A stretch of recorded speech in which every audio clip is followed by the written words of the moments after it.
Kamusta mga ate, kuya, beshi? Si Chari po ito mula sa The Sun, Moon, Stars, PH Tarot. Ipapaalam ko lang po na ito po ay isang general read o pangkahalatang pagbabasa at maaring hindi lahat ay magtugma sa inyong sitwasyon. I-check din nyo ang inyong Moon, Rising at Venus sign. Baka doon mas tumugma ang read para sa inyo.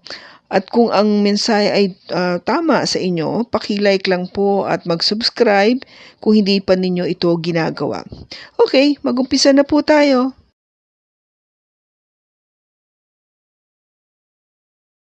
Hello po mga ate, kuya, beshies. Kamusta na po kayo? Andito ulit ako si Chari para gumawa ng another reading.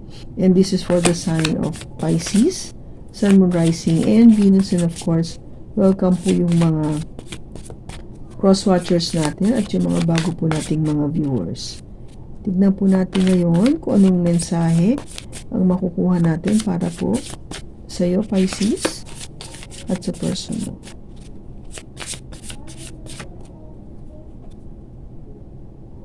I can't talk to you right now. Okay.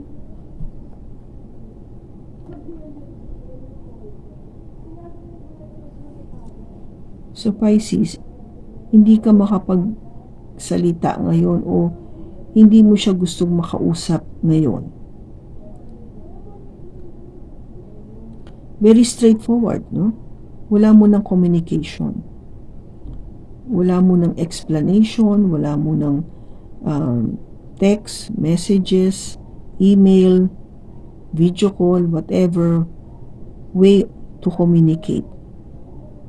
Wala. Stop muna.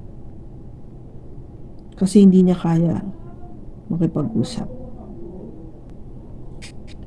Okay, so tignan natin kung ano yung makukuha natin sa tarot. Anong mensahe? We have the Emperor, the Seven of Swords, the Three of Cups, the King of Swords, and the Queen of Swords. Bottom niya is the Death card. Okay, Pisces, talagang something to do with communication kasi no, first card mo dito is the Emperor. So if you are dealing with an Aries o may Aries siya sa kanyang chart, itong tao na to sa nakaraan, sabihin na natin ano siya, siguro itong tao na to ay mas may edad sa'yo o mas matured sa'yo in terms of maturity o may edad in terms of age. This person is somebody na merong posisyon o a boss, a leader, may sinasabi, no? May malaking responsibilidad. Pwede sa kanyang trabaho o sa kanyang pamilya. So, yung tao na to, considering yung kanyang, no, yung sabi ko nga may mga responsibilidad, whatever, it could have been something na talagang may pagka-busy yung tao na to. Okay? Kasi kung marami siyang iniintindi, di ba, kung meron na siyang posisyon, meron siyang, lalo na kung boss, no, o leader, nasa management, yung mga ganong scenario. Medyo yung time dito, wala siyang panahon para makipag-socialize ng marami. Kasi meron siyang ginagawa. O na-occupy yung kanyang oras talaga sa kanyang gawain, sa kanyang trabaho. Ano man naging problema? Itong Seven of Swords, no, itong energy na to, ang problema nito is yung person mo might have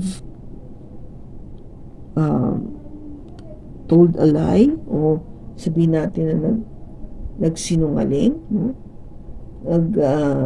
naglihim, merong hindi sinabi, hindi siya naging totally honest with you, may itinago, merong lihim o merong kinukubli, something like that, o meron siyang hindi ginagawang maganda.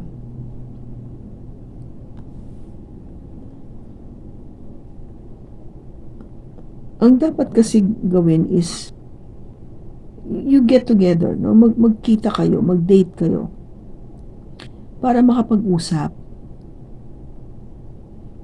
I think what's happening is maybe, sabi ko nga, dahil meron tong posisyon o busy, wala na siyang panahon, kaya parang it's time for you to talk, no? Magkita man kayo, mag-usap, no? Update each other.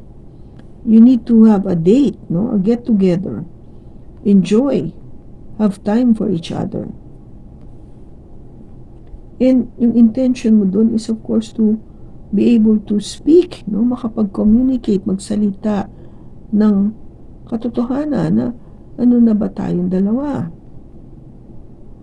Diba?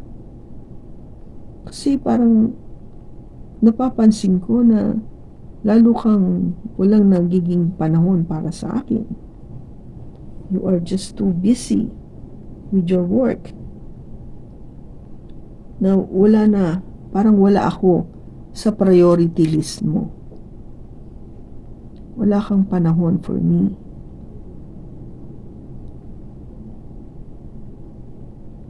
Kasi kung ganito rin naman ang ganito, mabuti pang, di ba, maghiwalay na lang. Now, this is a pair. The King and the Queen of Swords, no? King and Queen. But you both wanted na, you know, maybe it's time talaga na magsabi na ng katotohanan. Kasi kung gaba parang, bakit mo pa siya nililihim? Kung eventually ganun din na magiging ending, I think you wanted to talk, but your person is saying, no, I can't talk right now.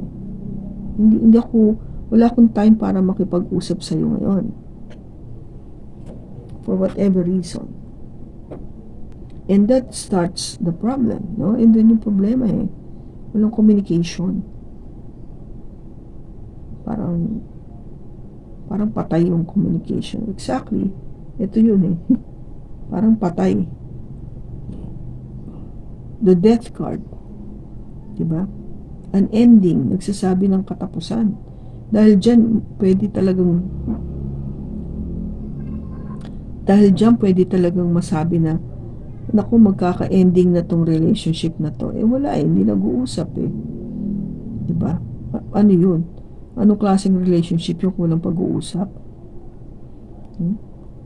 But the death card is not just an ending, but also asking to transform, to change.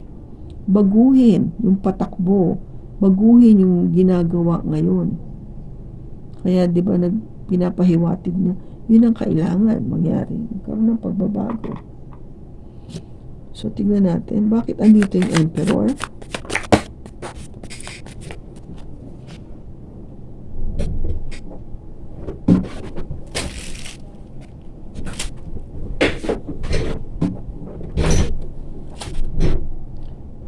Yung tumalon na card is the Queen of Wands.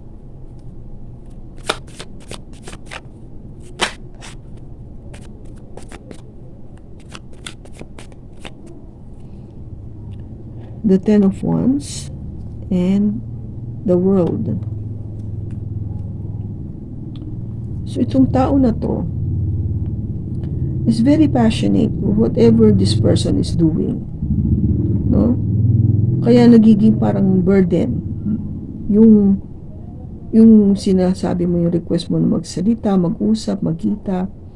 Kaya sinasabi rin dito na panahon na siguro na magkaroon ng pagtatapos. Yung baguhin natin tong cycle na to, no? yung nangyayari dati, baguhin na natin, alisin na natin, tapusin na natin at mag-umpisa tayo ng panibagong cycle. Okay? So, ba't andito yung Seven of Swords? Ba't andito yung Seven of Swords? We have the High Priestess. This is your energy, Pisces. The Ace of Pentacles. And the Strength card, Leo energy. Yung sinasabi natin dito na hindi pagsasabi ng totoo,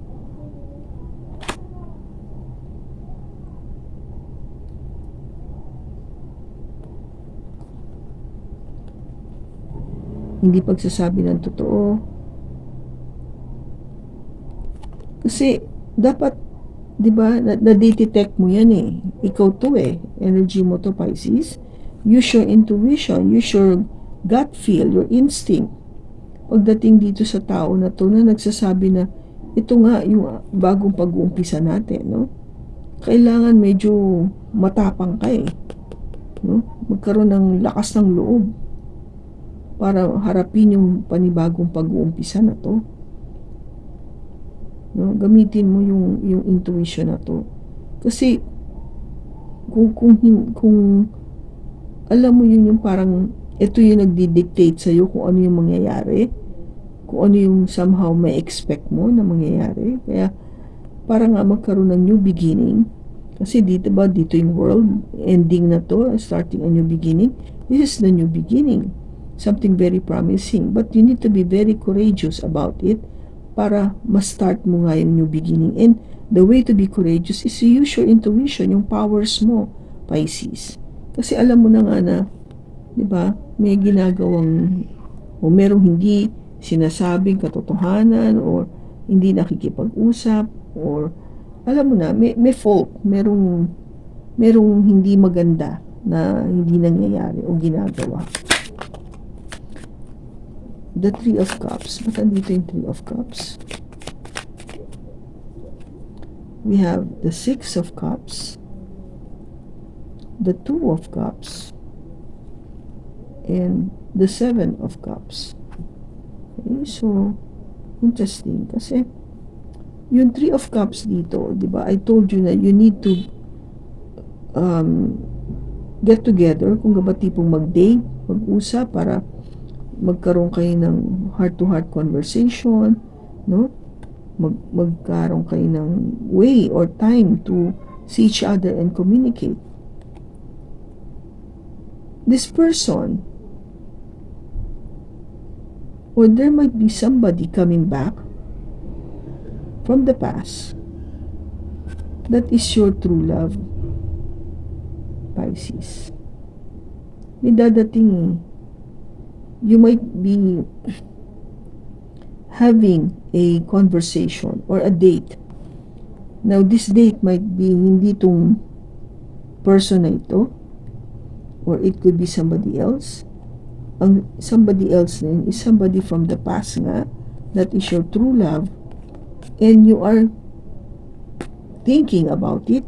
You're trying to make a decision. Medyo nako-confuse kayo na nahihirapan ka mag-decide kasi nga parang, oh my God, ito na yung isa, may parating na bago na dati ko o ex ko na mahal ko na hindi ko akalain na babalik.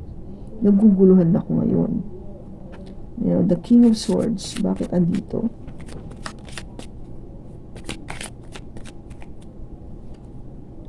The King of Cups, the Ten of Cups, and the Tower.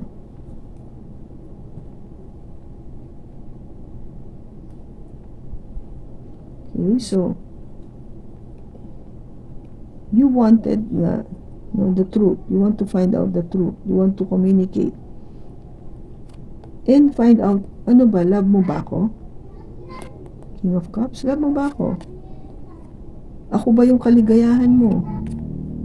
Kasi pakiwari ko parang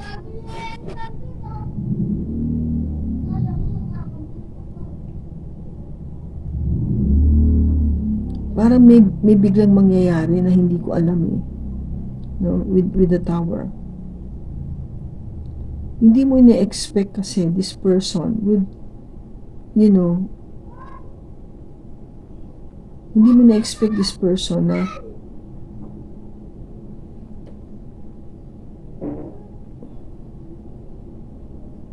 hindi mo ina-expect itong person na to ay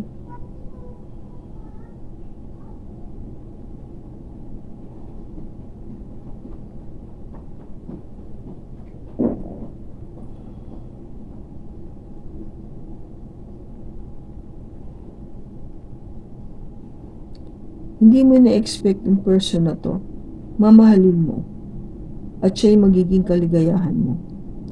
I think this person is the one coming from the past. Hindi mo akalain na yun yung madidiscover mo na maybe you're trying to speak out your truth to your tung sa past person mo na yeah, I've realized na itong tao na babalik sa akin, my person from the past is the one that I truly love. And siya yung talagang kaligayahan ko. Now,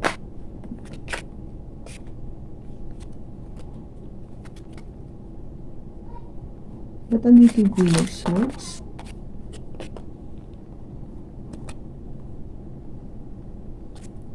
Ba't andito yung Queen of Swords?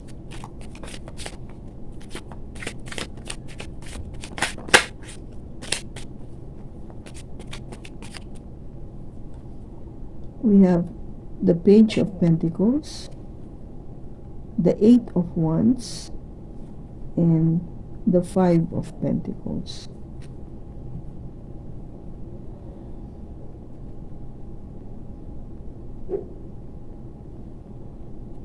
Yung message na to of being serious with you, there is that communication coming in.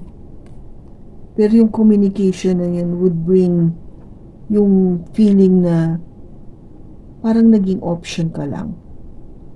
Parang ginamit ka lang or pang ano ka lang, yung panakip-butas, pang, yung in other words, hindi ka inintindi, inano ka lang, hindi ka binigyan ng importansya, yung ganon. Kaya, yung pakiwari mo is, dapat talagang alsin ko to sa buhay ko eh. No? Dapat alsin ko na talaga siya sa buhay ko. Kasi yun yung nakita mo o naramdaman mo eh.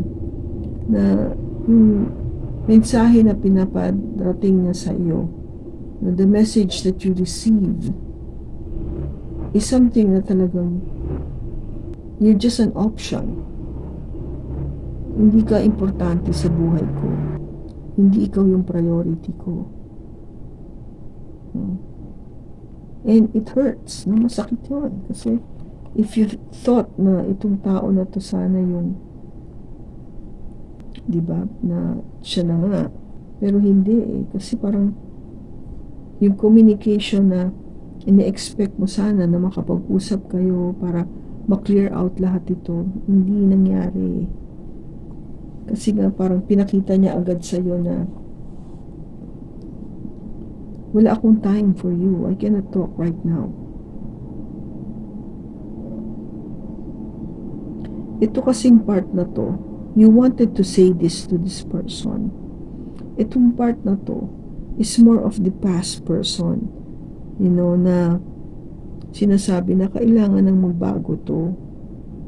Okay, kailangan magbago to. But yung time na nag-a-ask ka na ng communication from this person, di ba? Ang message niya sa iyo is, hindi ka naman priority sa akin eh. Hindi ikaw. I mean, ginamit lang kita or yung pang reserva lang kita or something like that, na hindi talaga seryoso ako sa'yo. Hindi ako ganun kaseryoso sa'yo. Okay, so kaya inaano niya na hindi ako makakapag, I mean, this is not the time for me to talk to you. Parang ganun eh. Wala siyang panahon. Kasi nga busy siya eh. Isa siyang tao. Hindi niya bibigyan ka ng time o hindi siya mag-e-effort para sa'yo. So, tingnan natin kung ano yung message para kay Pisces.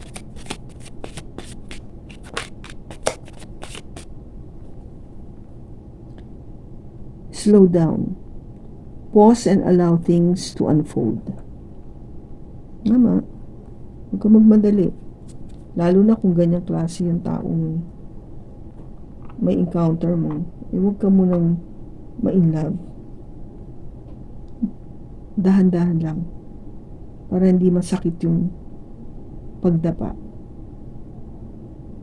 Kasi, alam mo yung, lalo na to, being the last card here, yung pakiwari talaga na binaliwala ka. Hindi ka binigyan ng halaga. Sakit yun.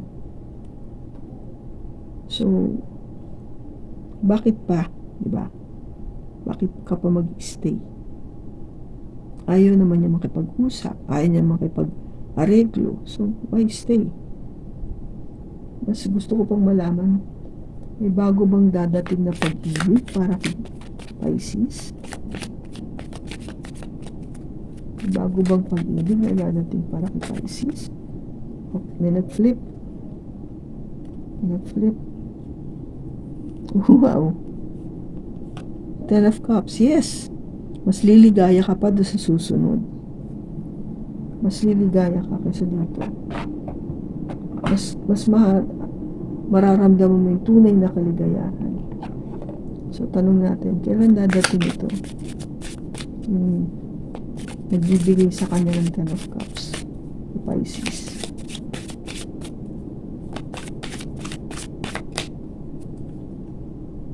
Around May next year. So, maybe next year, meron ka ng love. Nandiyan na yung love mo. No? So, kung kanino mang Pisces itong nakuha nating energy, sana nakatulong ito sa'yo ng malaki. Maraming salamat sa pagsama mo sa akin sa pagbasa nito. Sa susunod po muli, ingat ka and God bless.